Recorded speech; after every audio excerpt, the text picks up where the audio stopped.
Please welcome the 51st Professor of Rhetoric at Gresham College, Professor Melissa Lane.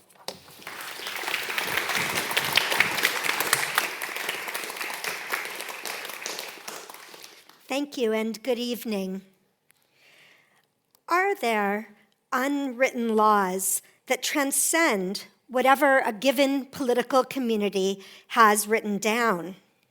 If so, can they empower rulers or citizens to defy the written laws? But conversely, might unwritten laws be more powerfully effective than written ones in guiding actions?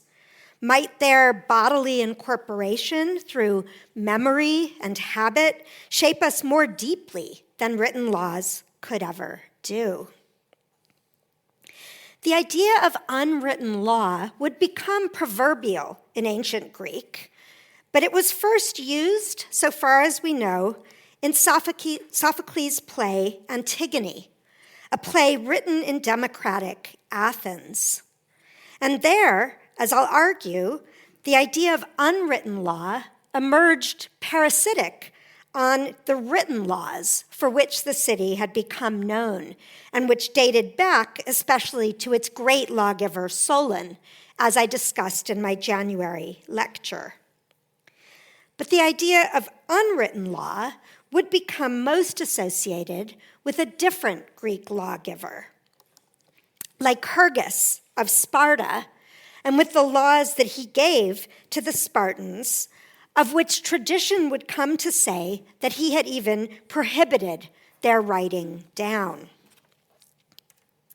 So this contrast between written laws and unwritten laws is at least partly a contrast between Athens and Sparta, at least in their main ways of presenting themselves, and is underscored by later authors who would look back at the heydays of those two Greek cities. Indeed, the Handbook of Roman Law, the Institutes, commissioned by the Emperor Justinian, would centuries later sum up a fundamental distinction between Athenian and Spartan laws on this point. And let me walk through this. So the Institutes reports that our law, that is the Roman law, is partly written, partly unwritten, as among the Greeks.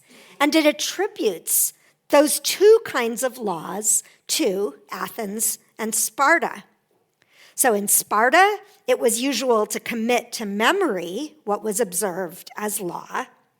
But in contrast, the Athenians observed only what they had made permanent in written statutes.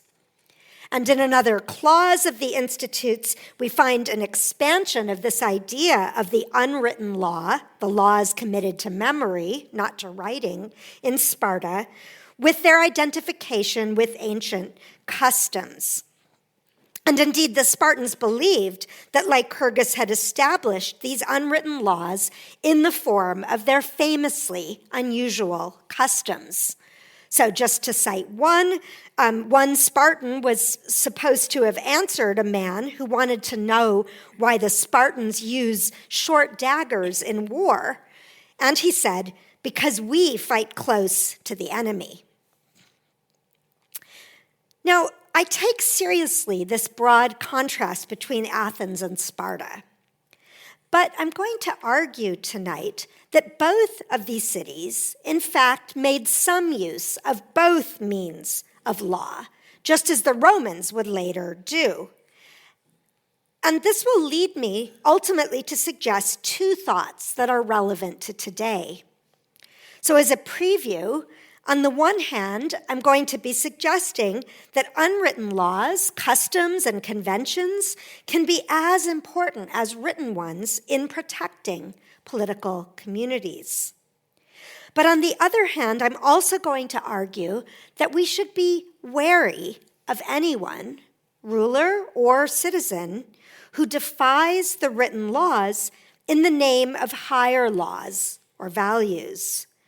Because very often, the higher laws that are worth protecting are those that align with the customs of the community, not those that are opposed to them. That's not always true, but I think it's true more often than we sometimes realize. So we're used to defenses of civil disobedience in the name of higher laws, like Martin Luther's, "Here I stand, I can do no other."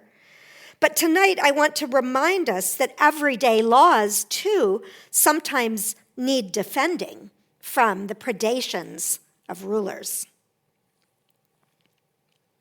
But before we get to that, some background and context.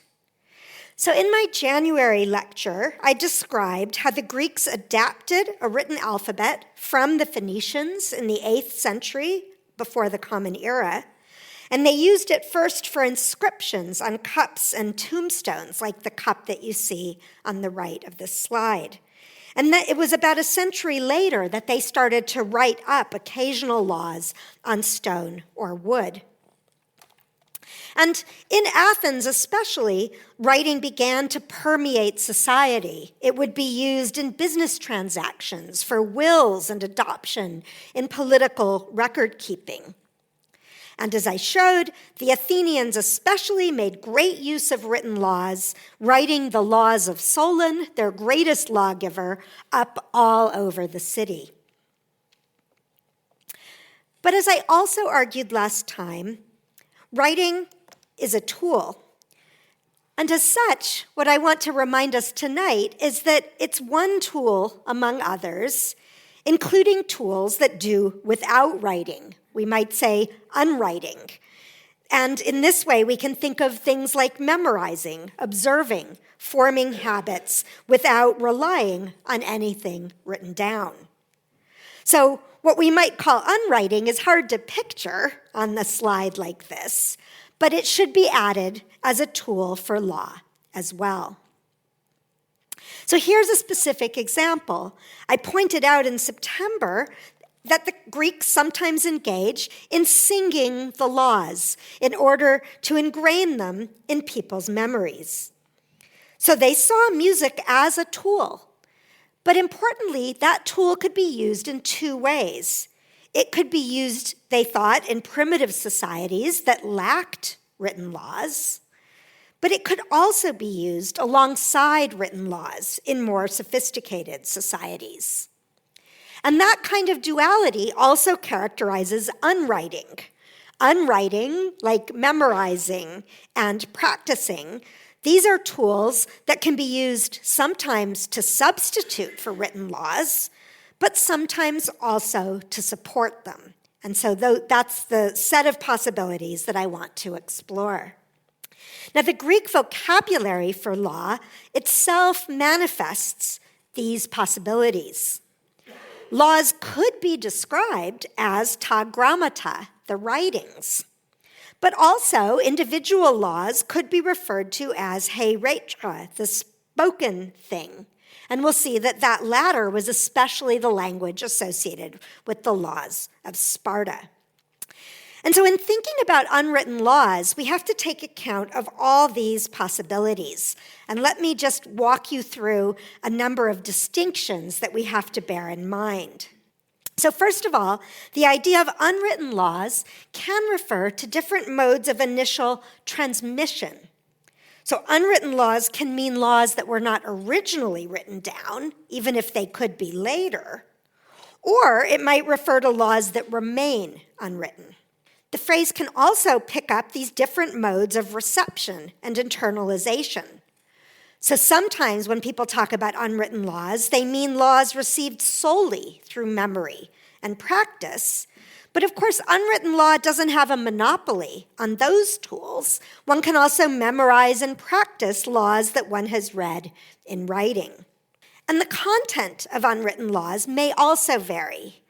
They're usually fundamental in some way, but that might mean primarily political, constitutional laws, as we'll see in Britain, or laws that are fundamental to the detailed habits of everyday social life, as in Athens and above all in Sparta.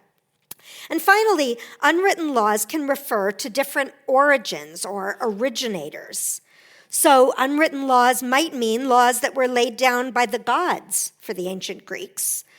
But unwritten laws could also be laid down by human lawgivers or political assemblies, just not in writing. Or they might be laws that evolved through customary practice or judicial decisions, like the common law. So we have to keep all of these possibilities in mind as we look at what the ancient Greeks said and did with this idea. So, for example, we can see how the Antigone works with these distinctions. Antigone will invoke unwritten laws that were originated by the gods and remain unwritten. But the Spartan lawgiver Lycurgus was credited with originating and transmitting Spartan customs without the use of writing. So they vary along all of these dimensions. But as I turn now to Antigone and then to Lycurgus, in both cases in dialogue with other Greek figures and texts, my case will be that actually these two figures, Antigone and Lycurgus, were more similar than I've just made them sound. And that's because on my reading of Antigone, she is not invoking the unwritten laws against the state or the community. Instead, she's aligned with the community in opposing edicts by the ruler, which themselves break the ordinary as well as the higher laws. So unwritten laws for Antigone are consonant with the customs of the community, the same kinds of habits and practices that the unwritten laws of Lycurgus also sought to instill. So first, Antigone.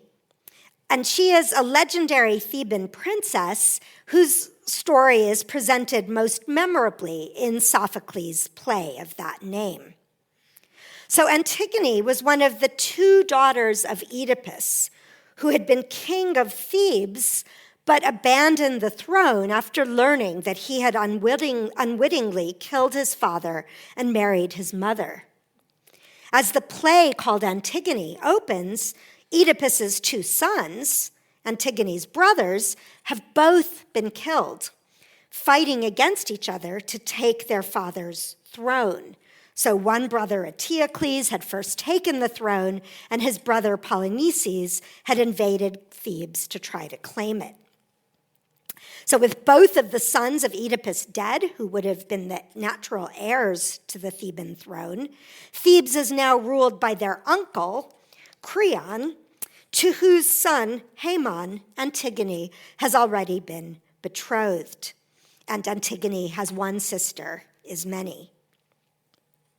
So the action of the play hinges on Creon's proclamation that one brother, Eteocles, should be buried with full religious rites and political honors, but the other, Polynices, should remain unburied, being held responsible for having violated his duties to both kin and city. So we see here Polynices unburied just at the moment that Antigone comes to bury him. Had he remained unburied, that would mean being dishonored and permanently outcast, deprived of the religious rituals that were incumbent on Greek families to practice for their kin. So Antigone had first attempted unsuccessfully to convince her sister to join her in this burial, but she then went out alone, as we see here, to cover the body and perform the rites. And the body is then uncovered at Creon's orders, and she goes out to bury it again. As a result, she's challenged and condemned by Creon, who orders her to be buried alive as a punishment for defying his proclamation. Now, Creon will eventually change his mind. He's persuaded by a wise seer to allow the burial and to release Antigone, but that reversal comes too late. Antigone has already hanged herself, leading the devastated Haemon to kill himself by her side, upon hearing which his mother kills herself as well. Creon is left humbled and bereft, too late recognizing and lamenting this tragic outcome of his arrogant commands. Now, Antigone is presented as a legendary character of a distant and foreign past. But Sophocles' play was a product of democratic Athens. It was written by him, an Athenian, and it was produced by the city for performance at a religious festival. And it would have been performed before an ordered public array of office holders, citizens, foreign visitors, and others. So this engagement with past others, with the Theban royal family, reflects the special way that Greek drama tried to capture the tensions that the scholar Simon Goldhill has called the tensions characterizing the Athenian citizen as a political subject. So while Antigone did not live herself in a democratic age, the dilemmas that she faced resonated with the time that the play was actually written and performed. And that was a particular moment in Athenian history. So I'm going to just share two timelines with you to bring that out. So first of all, we have archaic Athenian and Spartan history. So you can see Lycurgus as a lawgiver in Sparta. We don't know if he was real or legendary himself. We don't know exactly when he would have lived. Solon in Athens, though, is a real historical figure. And the end of the 6th century brings us to the threshold of the foundation of democracy in Athens. And then in the 5th century, Athens was almost continuously at war. So first in the Persian Wars, then a series of wars with Sparta, the Great Peloponnesian War, which Athens would ultimately lose. And you can see that this is a democratic moment. The word demokratia starts to become widely used. And then the Antigone is first performed in around 441. And another text that I'll talk about in a moment, Pericles' funeral oration, is given a decade later.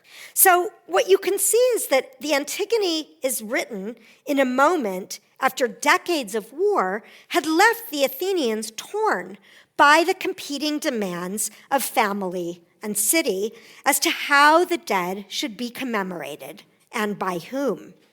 And this was particularly true for those who died in war.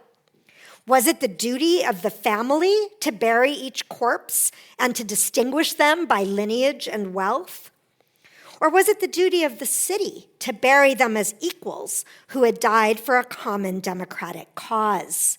So you can see how the themes of kinship, political power, and burial in Antigone represent real tensions in the life of the city in which it was performed.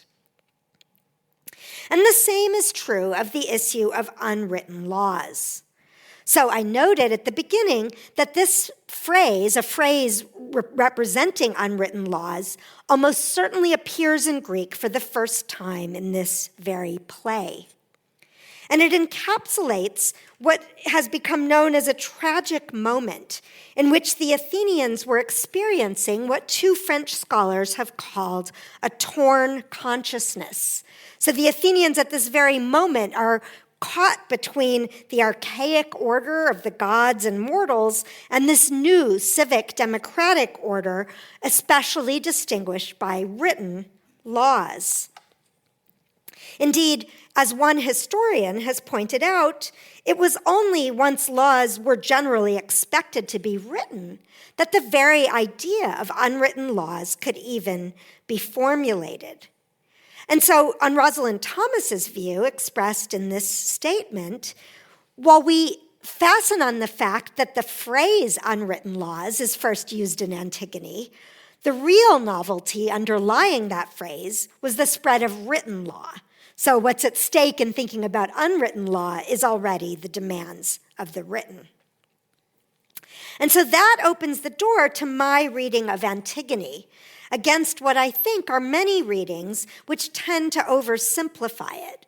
So the oversimplification happens when people celebrate the unwritten laws at the expense of the ordinary, everyday ones, which, when the play was written, would have been the written laws. So there are readings, whether by the philosophers Hegel and Heidegger, or the modern thinkers Judith Butler and Bonnie Honig, that treat Antigone as a civil disobedient in a way against the state. And against this, what I want to now persuade you is that Antigone is not shown to be opposing the state. She's opposing Creon, but Creon is precisely, in the view of the play, not identical to the political community. So let's go straight to the crucial scene. So here, Creon is accusing Antigone of having buried her brother and having performed the religious rites. And he demands, "Did you know that there had been an edict against your action?" Antigone says, "I knew it. Of course, it was public." And Creon says, "Did you dare disobey those laws?" Let me come back to that phrase.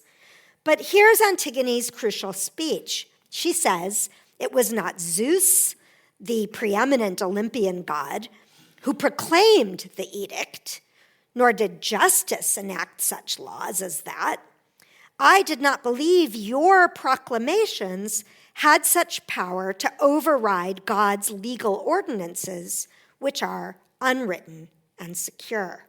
So that line at the end, the legal ordinances, which are unwritten and secure, that's the first advent of this phrase that we can also translate unwritten laws.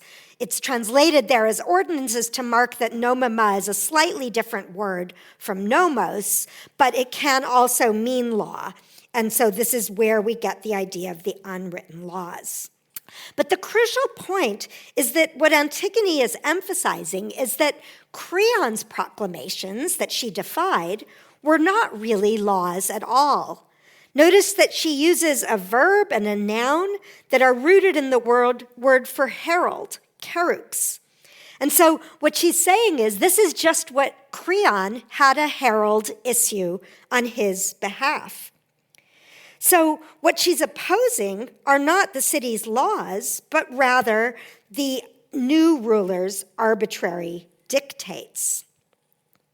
So Antigone is not a courageous loner. She's speaking on behalf of well-recognized communal customs rooted in religious understanding that are visible to everyone except for the arrogantly oblivious Creon. So here's some further support from my reading. Earlier in the play, Creon had himself referred to what he proclaimed to the citizens, and you can see that he uses exactly the same verb that Antigone would later quote against him. So when she says, "All you issued was an edict, not a law," she's invoking what he himself had said. His proclamation against burying Polynices had never amounted to a law, even though later, in some speeches, he had dressed it up as one. And the chorus, who in Greek tragedies typically embody the views of the public community, do the same. So they imply Creon has acted alone. The chorus leader urges him, "You need good counsel, and you need to take it." But Creon has resisted this, demanding of his son, "Should the city tell me how I am to rule them?"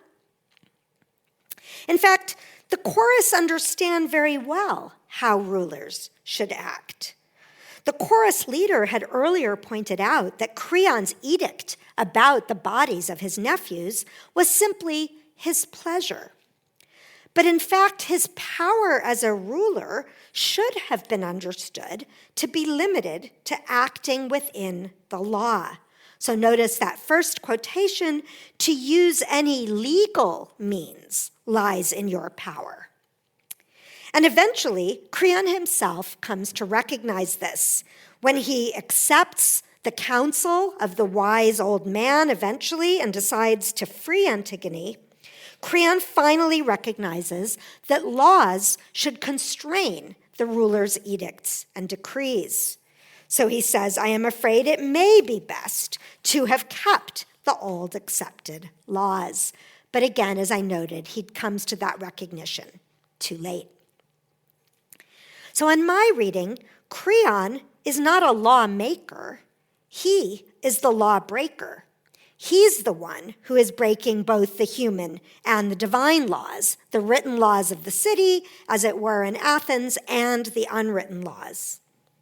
And so Antigone, in opposing him, is the one defending law, not herself breaking it. In speaking up for the unwritten laws, she is actually speaking up for all the laws, for the humanly made laws and the divine laws together, and she's speaking against Creon's lawlessness in breaking them all.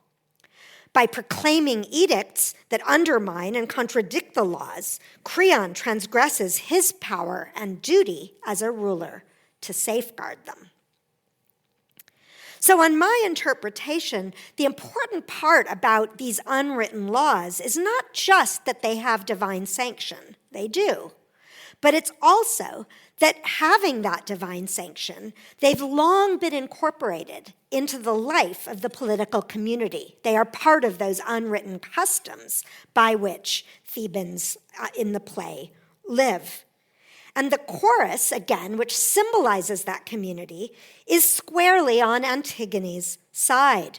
As Haemon puts it, the city mourns for this girl. So it is not Antigone, but Creon, who is the loose cannon here, the lone wolf. He's the one who usurps and oversimplifies the place of the political community itself. The Antigone asks us not what it means to defy the state, but who it is that counts for, speaks as, and acts to serve the state. Now, my reading of Antigone can also help us to understand the other earliest reference to unwritten laws in Greek, which is found in a text written at least a decade later. And this is the funeral oration that you saw on the timeline of the 5th century BCE that was a real speech given by the Athenian politician Pericles in 431, the first year of the Peloponnesian War between Athens and Sparta. Now, the version we have is the one that was composed by Thucydides, and so that can't be dated as precisely, but it's based on a real speech in 431. And I want to discuss this speech now as a coda to my discussion of Antigone, because scholars have pointed out that this speech can be read as a direct democratic Athenian response to the problem of unwritten laws in that play. So if the Antigone raised the problem of the place of unwritten laws in a polity, Pericles responds squarely that democracies need unwritten laws as well as written ones, and they need them to work together. So here are the views of two scholars. This is the view of an Italian scholar who's endorsing the words of an earlier scholar.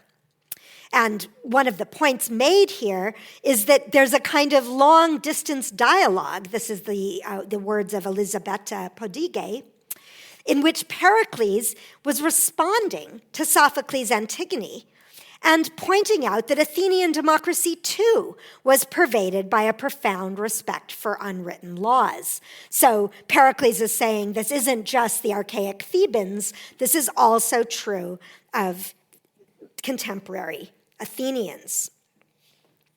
Now, Pericles' speech was a natural context to take up these themes again, because it's called a funeral oration, because it was one of those that was annually delivered each year in Athens by a speaker who was elected to offer praise to those who had died fighting on behalf of the city. So this was a ritual performance in which the city staked its claim as chief mourner, as it were, ahead of the family and kin of the dead.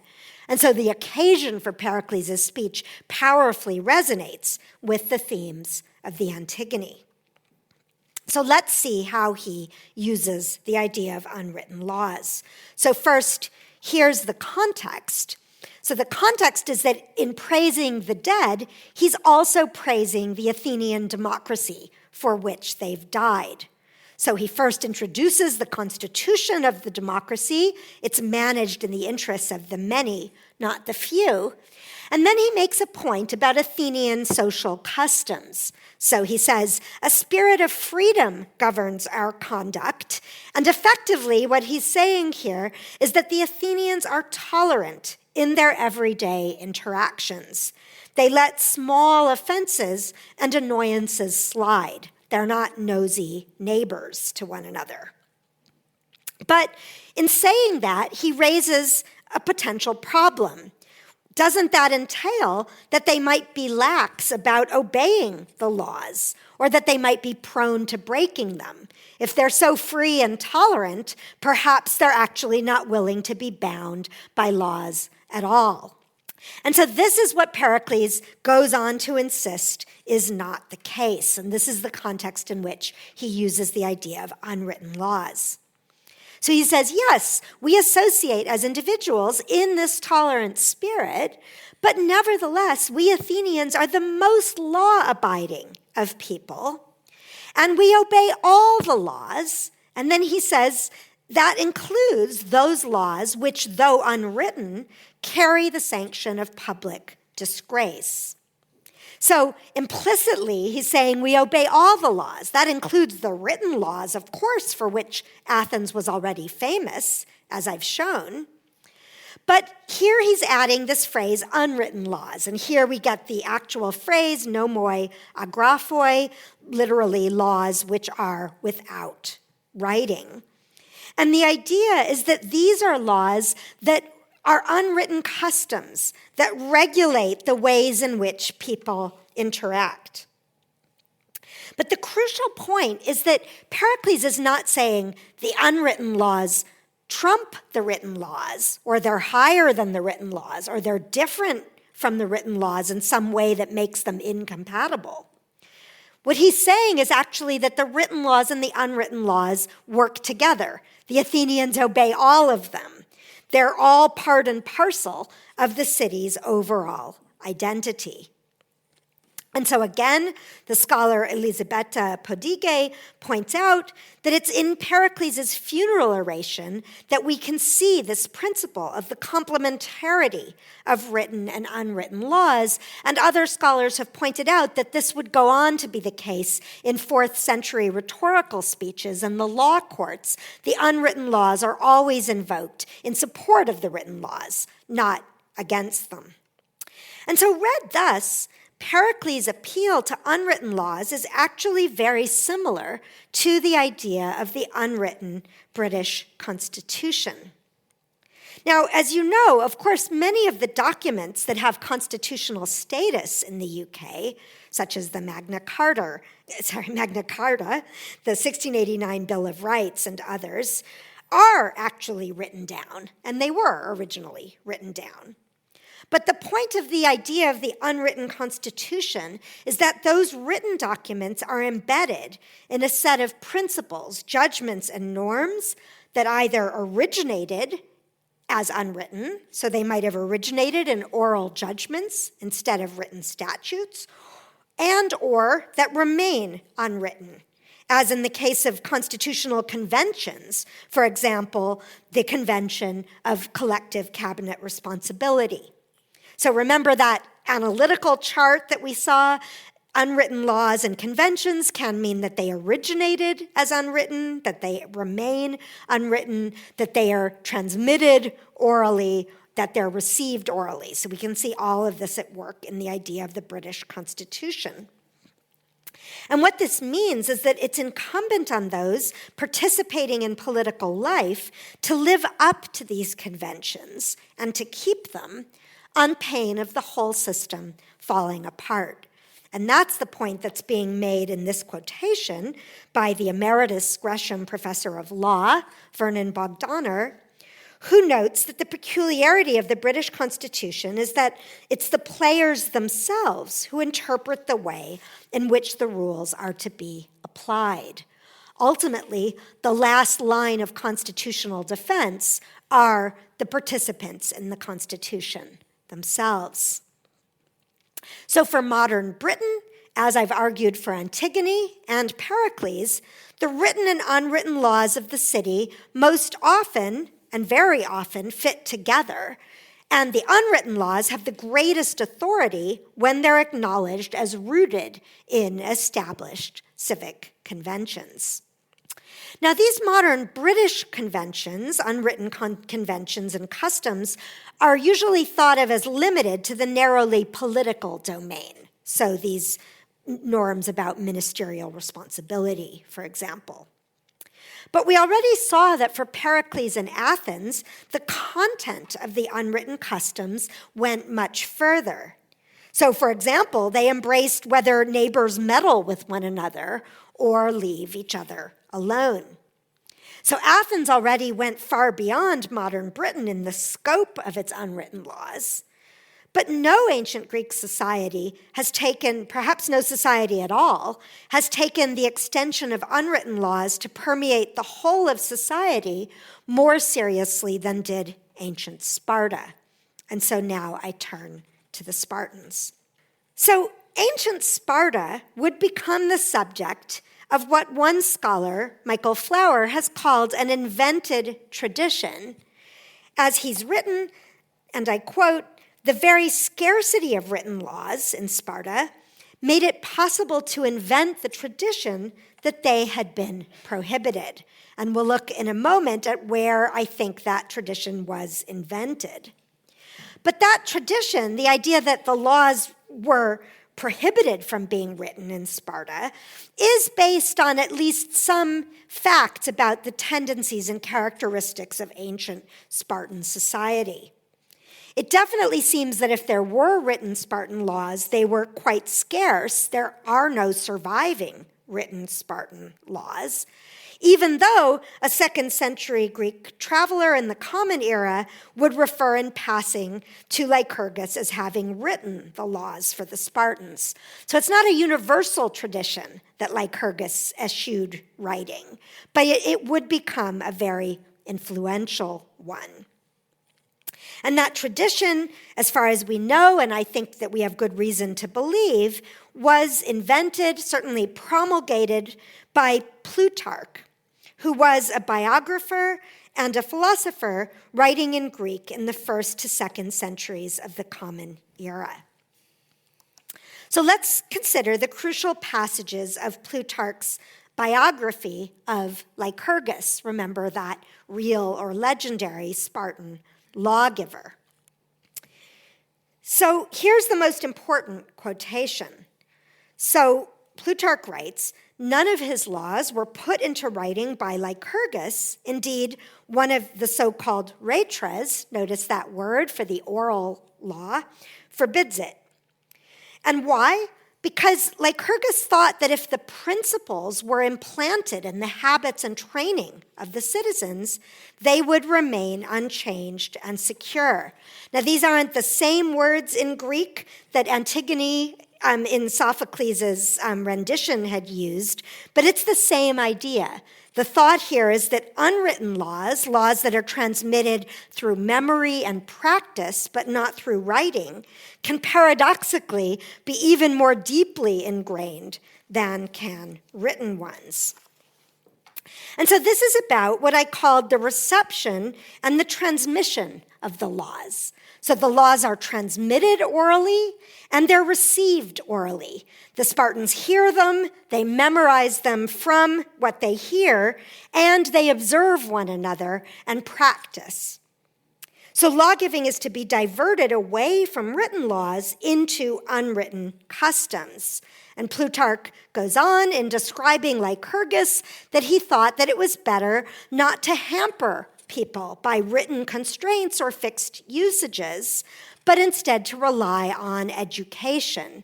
People can internalize through oral education and practice what more fully than they can from writing.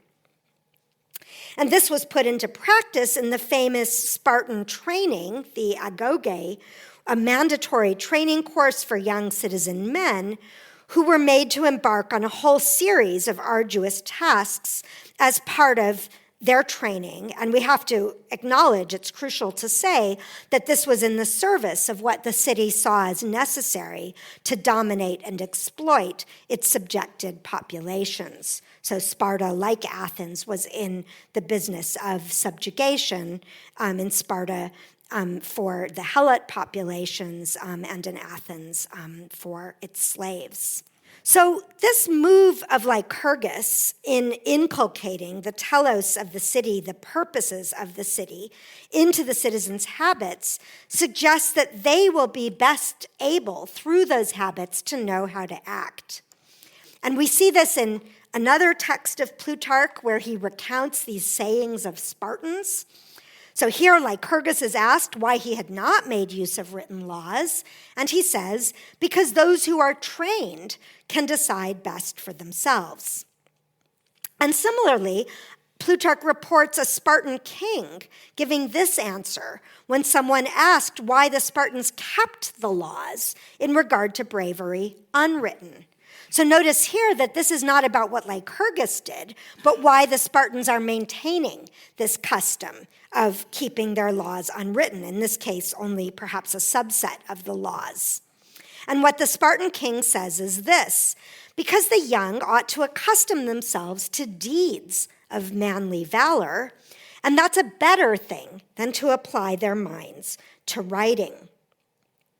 And so the idea is that, of course, it's true that one could study writing and memorize and practice, but perhaps that's a distraction. Perhaps sitting indoors, as it were, studying writing detracts from the immersion in practice and habit in memory that the Spartans were able to pursue. At least that's the wager, it seems, that the Spartan laws were based on. Now, there is one final twist to this story, and this is that there's not an total absence of writing in ancient Sparta or even in Plutarch's biography of Lycurgus.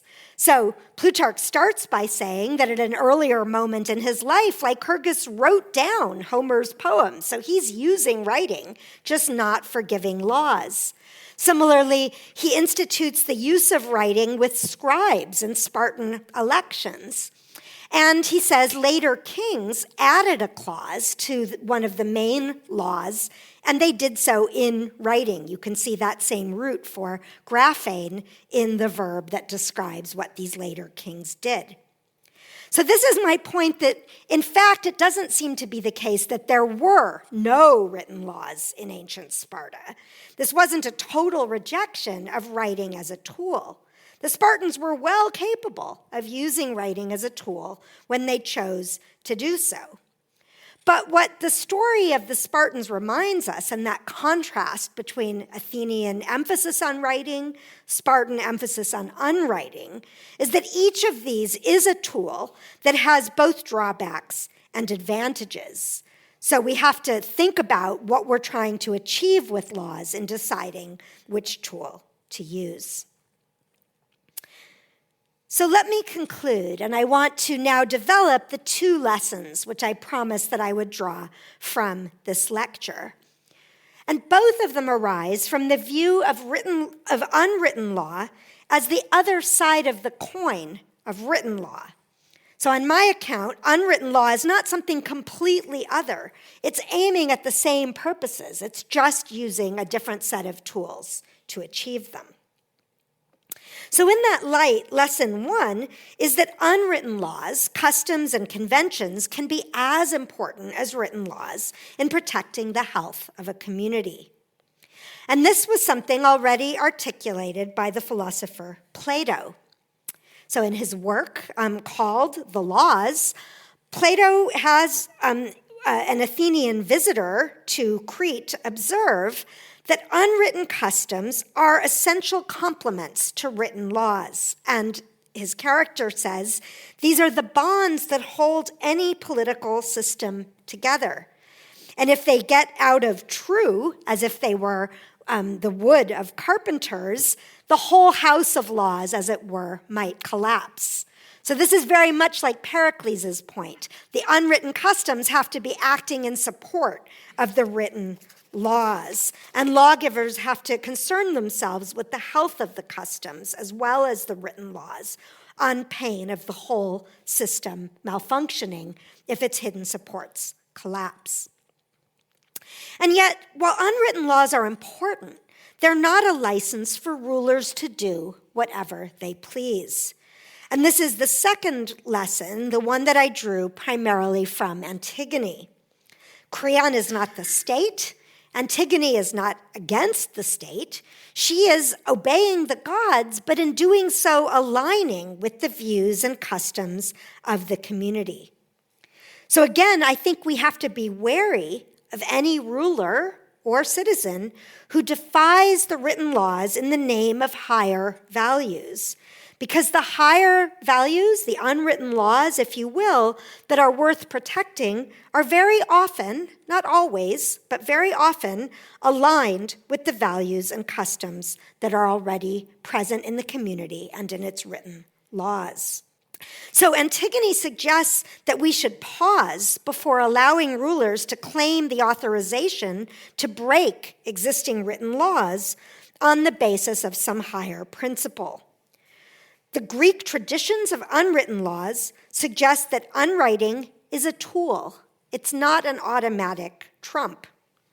Like any tool for promulgating laws, it has to be assessed in light of the overall purpose of the legal system and the political community, of which the ruler should be not the dictator, but the servant.